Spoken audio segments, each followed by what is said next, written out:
Oh, well, hello and welcome inside the Hyundai Ioniq6.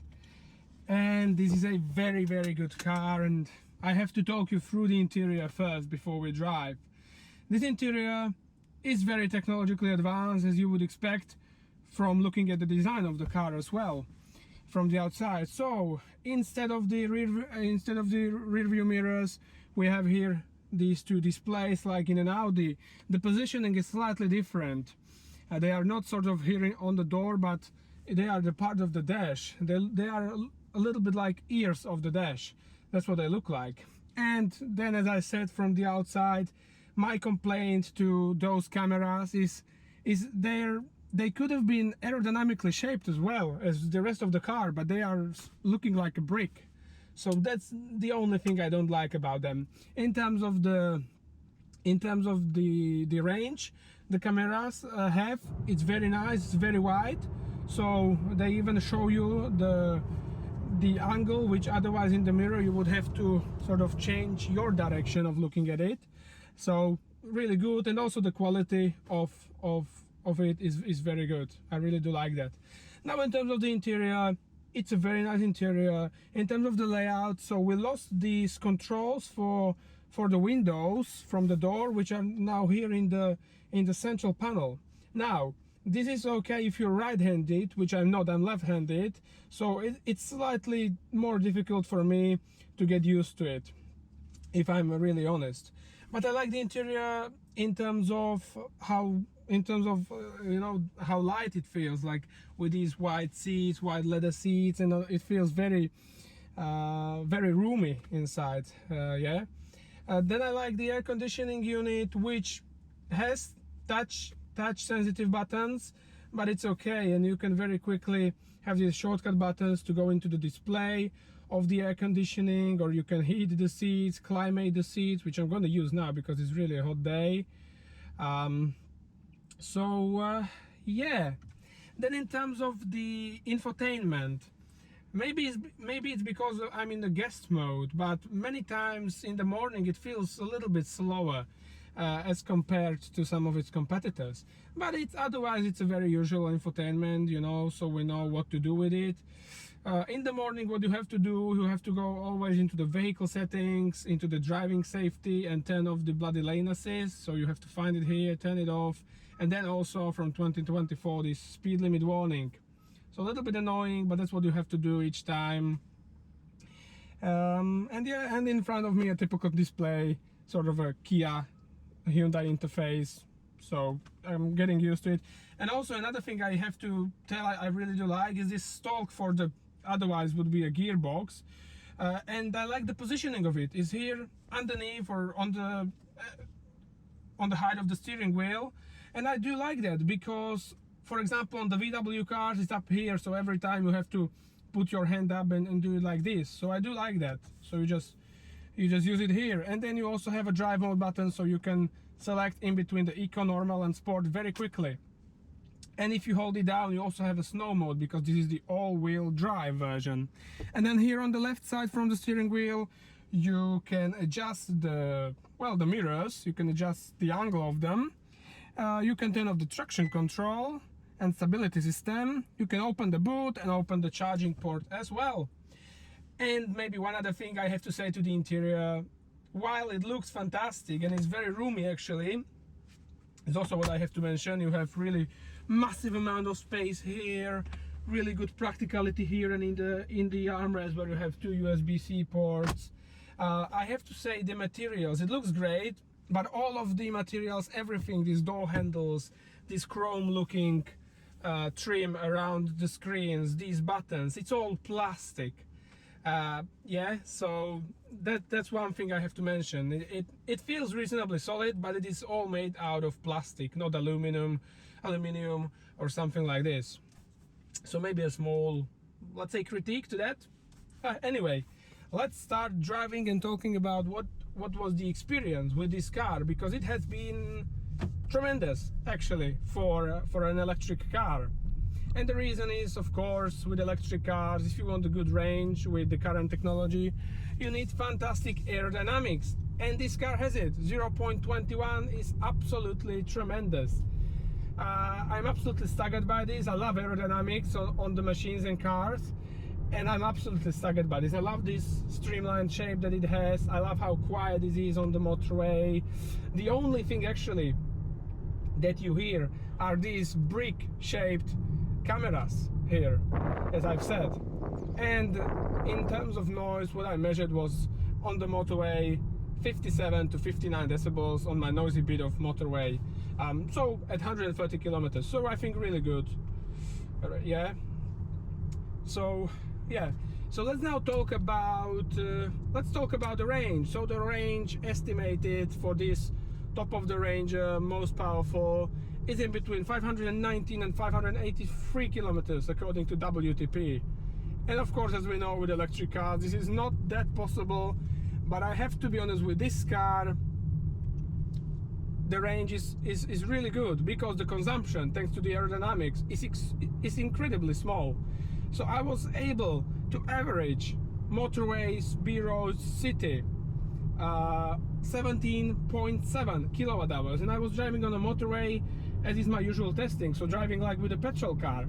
So I was really amazed by this consumption. This has the same technology as the Kia EV6, with which I was driving for 23 kilowatt hours, and this was only 17.7. So that's a massive difference if you think about it, right?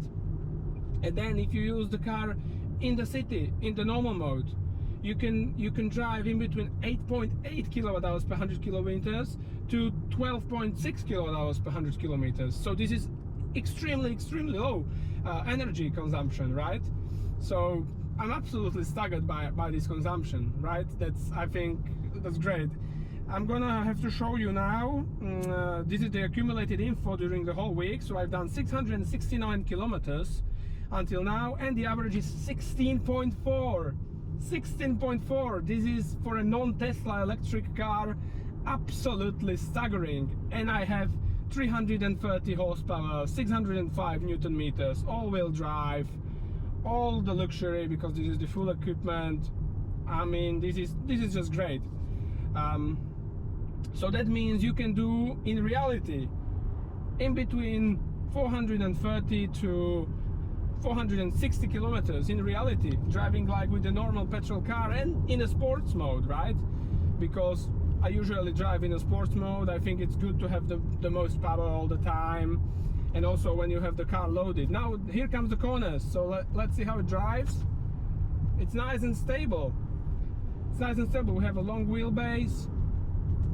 It's leaning on the rear outside wheel.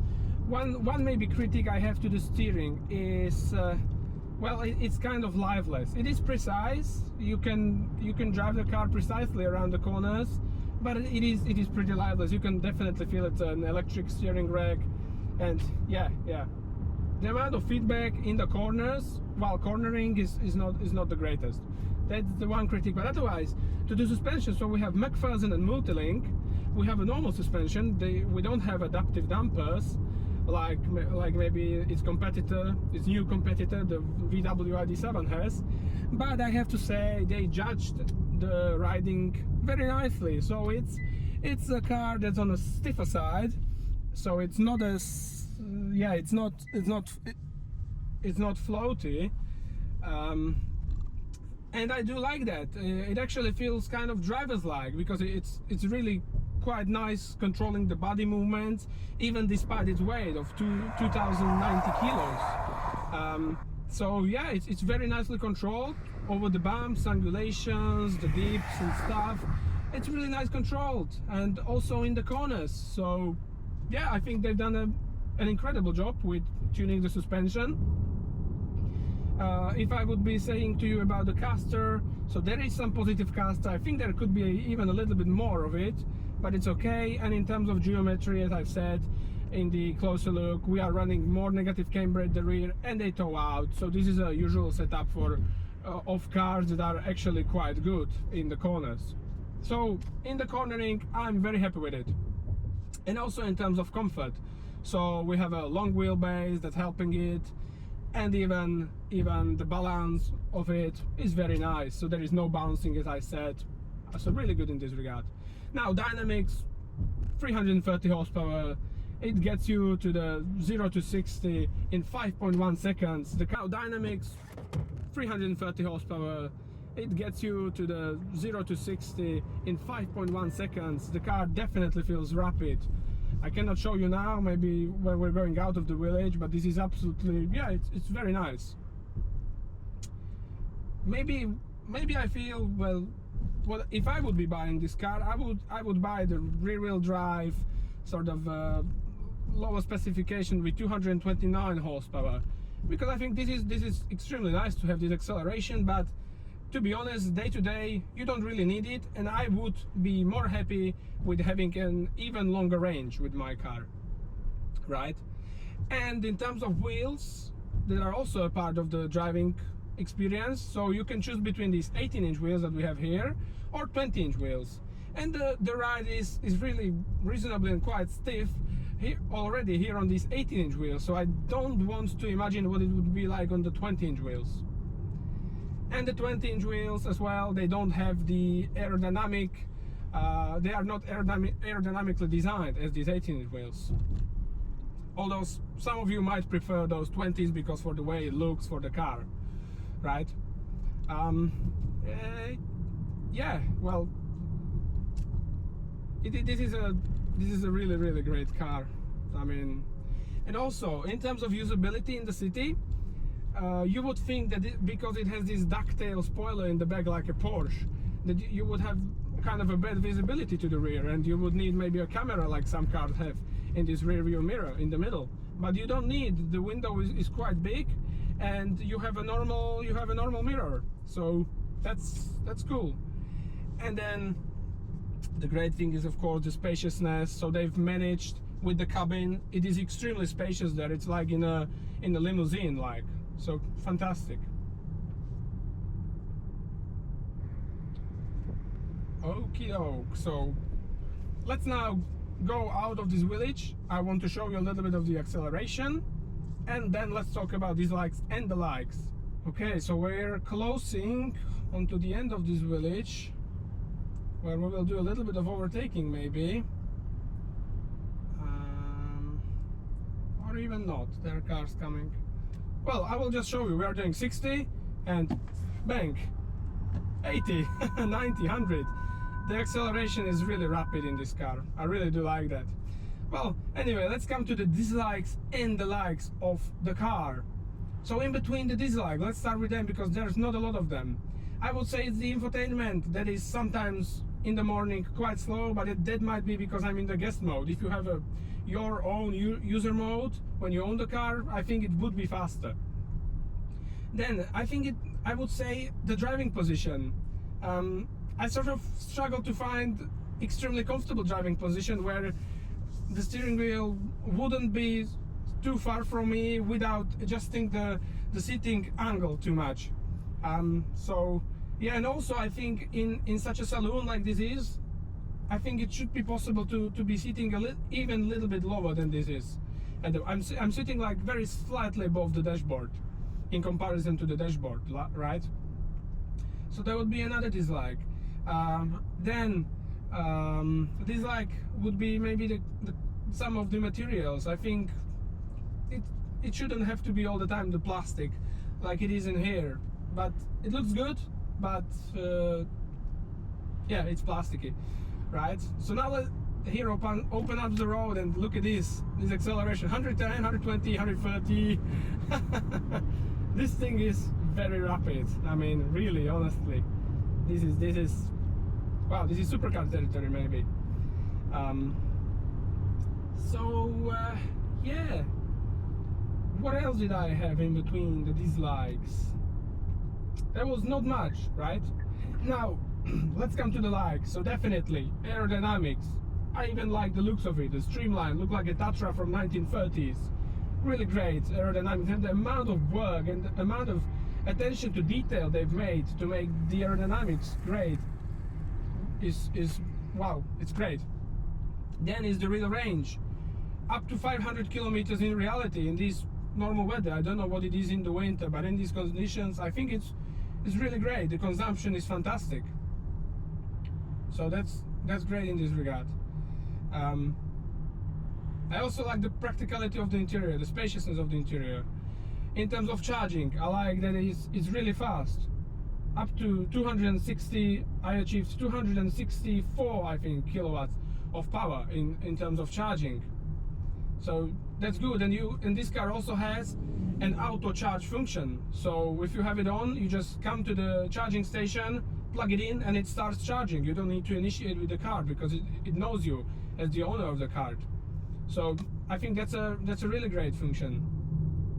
Well, another dislike would be the steering. As I said, it's sort of lifeless, and with the suspension being set up as nicely as it is, I think also the steering, if it was like sharper, more responsive, more communicative, it would have even upgraded this driving experience even more. So yeah. And then I think the last but certainly not least would be the price, but maybe only the price of this particular car, because this car is around 70,000, but you can start with the Ioniq 6 from around 40,000, which is sort of a normal price today that people pay for the car. Yeah, but 70k with the interior that is all plastic, yeah, it feels quite a lot, to be honest. But what you have to remember is that you are paying for the technology in the car and the range and the amount of work they've done on the aerodynamics, not the interior, right? So yeah, in terms of its competitors, well, I think technologically, in terms of powertrain, this is a fantastic car, right? If you're thinking about it, Volkswagen has just now released the VW ID.7 GTX, which has 340 horsepower, and this car, without being a hot version of the car, already has 330. So yeah, I think good. And well, maybe to sum up this video, is this an electric car that I would actually buy? Well, I have to say it is, because I'm a geek to the aerodynamics. I really do love the aerodynamic solutions. I love the range of this electric car. It's actually really usable day to day. So yeah, I'm really happy with this car all week. So if you're after an electric car of this segment, of this size, definitely go for it. And well, that would be it, I guess, to the Hyundai Ioniq 6. If you like the video, keep watching, keep subscribing. More videos, of course, coming on very soon, and I hope to see you in the very next time. So in the meantime, goodbye.